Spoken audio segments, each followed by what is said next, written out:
So I'm here to talk about Roisin Murphy. Bit late to this one because I've been away.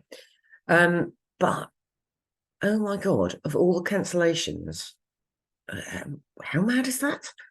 This poor woman on her private Facebook feed made a comment, a very reasonable comment. She didn't even use the word trans.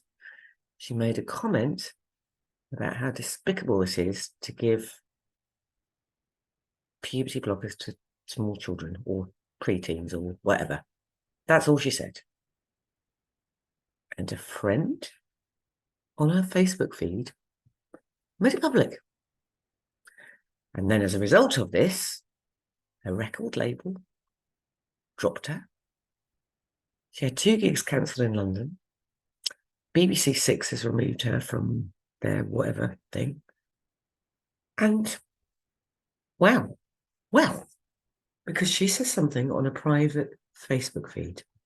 The other story I want to talk about slightly is something happened in Malmaison in Manchester around the same time, where somebody, a guest, overheard 2 people working at the hotel daring to say that a man is a man, a woman is a woman, and they can't change. So offended was this person, he complained to the hotel. Right. Irrespective of what you think about all of this stuff, all those people in children's publishing who are really, I know a lot of you are very right on and you're all on the right side of history and all that nonsense.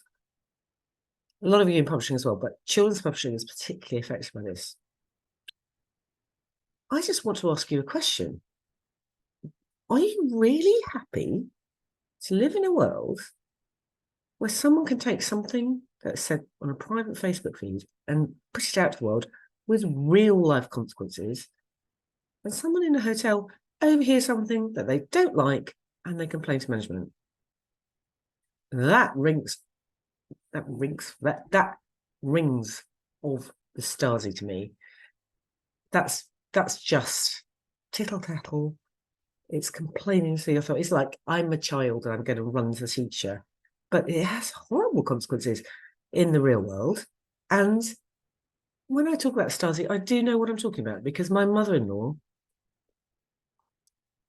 fled Nazi Germany and couldn't go home for 40 odd years because East Germany, where she lived, was under the Russians. And when we first went to visit her family after the wall came down, I can remember them talking about living under the Stasi and how they had to look over their shoulders. I remember one relative saying, "We just learnt to laugh again." Just listen, we haven't lived in that kind of world. We're very fortunate in this country. We haven't lived in it. We are sleepwalking into that kind of world. Please, please, please wake up and smell the coffee.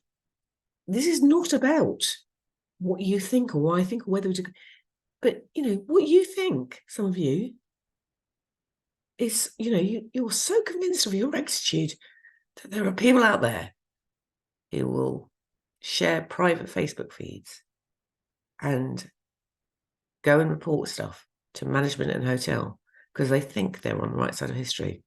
And let me tell you something, folks, you really are not.